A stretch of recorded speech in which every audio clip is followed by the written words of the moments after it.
Hello, my name is Tamara Bomparte, and I will be presenting on Northanger Abbey, looking at the traditional and subversive gender roles in Jane Austen's life and fiction. So Jane Austen began writing Northanger Abbey when she was only 23 years old. It became her first completed novel when she sold the manuscript to Crosby & Co. in 1803. Early reviewers had a mixed response to Northanger Abbey. While some reviewers loved that her books were true reflections of life, others thought that her fiction wasn't striking. So the British critic reviewer argued that Austen's writing is extremely deficient in imagination, devoid of invention, and drawn exclusively from experience. And in contrast, Archbishop Richard Whately argued that Austen conducts with a regard to character hardly exceeded even by Shakespeare himself. So some context on the social expectations for women in the 1800s. So the social expectations were enforced in girls at a young age, starting with education. So scholar Kirsten Olsen explains that girls were mostly educated at home, learning from their mothers needlework, the rudiments of running a household, and basic literacy. Whereas boys were educated on subjects that would aid in their future professions, girls were taught to become accomplished, and they were taught to gain a set of mostly artistic skills designed to keep them busy in a life of leisure and to enhance the pleasure of those around them. So women's behavior was also limited. Women were taught to behave in a manner that was appealing, especially to men. So there were limits on what they could or could not do in society. And Olsen points out that a woman's speech was limited to subjects considered appropriate for one's age, sex, and class. And in addition, even if a woman chose to share her opinions, she was expected to speak in quiet, appealing tones, and behaviors like shouting, arguing, and even whistling were forbidden. So the social role of women, the highest expectation for women in the 1800s was to get married. Marriage was such an important part of life in this time, of a woman's life in this time, that unmarried women were considered out of place in society. And Olsen explains that without a personal income, women beyond the marriageable age were thought to be of little use to anyone, and an unmarried woman was seen as deficient in society, also seen as a burden, and in many eyes, incomplete. So now moving on to discussion of Northanger Abbey as a novel. So the main character of Northanger Abbey is Catherine Morland. She is the 17-year-old protagonist. She is new to society and inexperienced in reading people, and her interest in Gothic literature makes her curious. Henry Tilney is a 26-year-old clergyman and male protagonist. He is Catherine's love interest, and he frequently shares witty comments on social expectations and gender roles. Eleanor Tilney is Henry's sister and a close friend of Catherine's. She is characterized as being sweet and reserved. Isabel Thorpe is another friend of Catherine's. In contrast to Eleanor, she is flirtatious, which gets her into trouble, and she is often concerned with superficial things. And John Thorpe is Isabella's brother and a potential suitor of Catherine. He is characterized as being superficial and arrogant. So some overview on the novel. Northanger Abbey is both a coming-of-age story and a Gothic parody.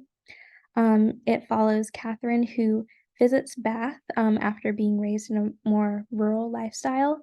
So once she goes to Bath, she is exposed to social customs and introduced to the Tilneys and the Thorpes, who provide experience in navigating social relationships. Henry opens Catherine's eyes to gender roles through comic dialogue about gendered expectations, while Eleanor embodies the traits that a woman of the 1800s was expected to possess. Catherine is also acquainted with John and Isabella, who embody the less favorable qualities that result from social class and circumstance. So the gender roles in the novel. So gender roles of the 1800s indicate that the female characters of the novel should be interested in the domestic and superficial. But unlike Eleanor and Isabella, Catherine is distinguished by her independence and curiosity. She makes mistakes, but she learns from them herself, and she is not quick to let male voices dictate her thoughts and actions. Gender roles at the time also placed men in a superior position, allowing them to be proud and conceited. While John certainly fits this role, Henry is not self-important and instead takes interest in the social position of women. So Catherine's childhood. As a child, Catherine prefers to run free outdoors rather than learn the skills that young girls were expected to know. Her own mother does not insist on her daughter being accomplished, as would be expected. And as a result, young Catherine is noisy and wild, hates confinement and cleanliness, and loves rolling down the green slope at the back of the house. As she matures, Catherine places more value in the expected interest of young women, but her lack of social experience remains. So Catherine is naive, and due to her lack of experience in society, she often disregards social expectations for women. Catherine frequently speaks her mind, and Austen writes that she readily talked whenever she could think of anything to say and had courage and leisure for saying it. Catherine also acts on her feelings. So despite the importance of marriage, she refuses a proposal from a friend that she has no feelings for. And critic Carol Gerster claims that Austen's depiction of Catherine presents a new image of women capable of judging for herself. So Henry Tilney is older, about 10 years older than Catherine, and has more experience in society. He frequently acknowledges and critiques gender expectations with humor. And in a debate with Catherine on the qualities of each sex, Henry claims in every power of which taste is the foundation, excellence is pretty fairly divided between the sexes. Critic Jenny Rebecca Writing states that Henry refuses to reduce either gender to a general rule, just as Austen rejects any general rule relating to gender when creating characters throughout her novels. So let's take a look at a conversation between Henry and Catherine at a dance. And as Austen fans may know, these casual conversations often point to important messages.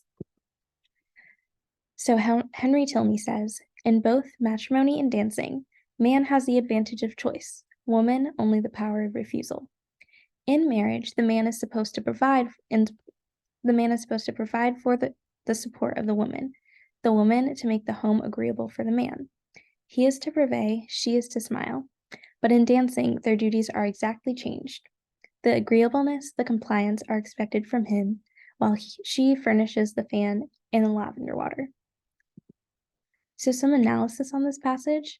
Through a comical comparison of marriage and dancing, Henry clearly acknowledges that expectations for women solely revolve around pleasing men, while men are expected to care for women. Though Henry's commentary on gender roles is accurate, his tone is humorous rather than serious, which undermines these traditional gender roles and shows his true thoughts on them. Through his tone and observations, Henry invites Catherine to rethink these old roles and consider new ones.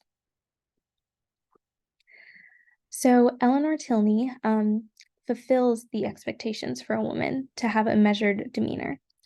So Austen writes that Eleanor is neither shy nor effectively open and does not display exaggerated feelings of ecstatic delight or inconceivable vexation on every little trifling occurrence. However, Eleanor's actions are controlled by the will of her father. So there's a scene in the novel where Eleanor does things that she disagrees with, but she feels that she has to do because her father asks them of her. And Gerster claims that through Eleanor, who is acted upon rather than acting for herself, Austen rejects feminine passivity and the recommended code of feminine behavior. So John and Isabella Thorpe, Austen writes the Thorpes as exaggerated examples of the lesser qualities of each gender. So John is arrogant, as patriarchal society allows him to be. In his attempts to court Catherine, he frequently disregards her choices and opinions. So in today's society, we would qualify him as having toxic masculinity. And Isabel is also superficial in her search for the most advantageous marriage. While she is expected to marry, and this would have been a good thing for her to find a good match, she forgets the good nature expected of a woman and ends up with no marriage prospects at all. So in conclusion, as noted in the dance scene, Austen's feminist beliefs often appear as interwoven subtext in the ways that she chooses to uphold and subvert traditional gender roles. And through her depictions of Catherine, Henry, and the other supporting characters, Austen provides a nuanced reading of male and female characters where one's gender does not dictate the nature of their actions and behaviors, and qualities between men and women are more equal than not. Thank you.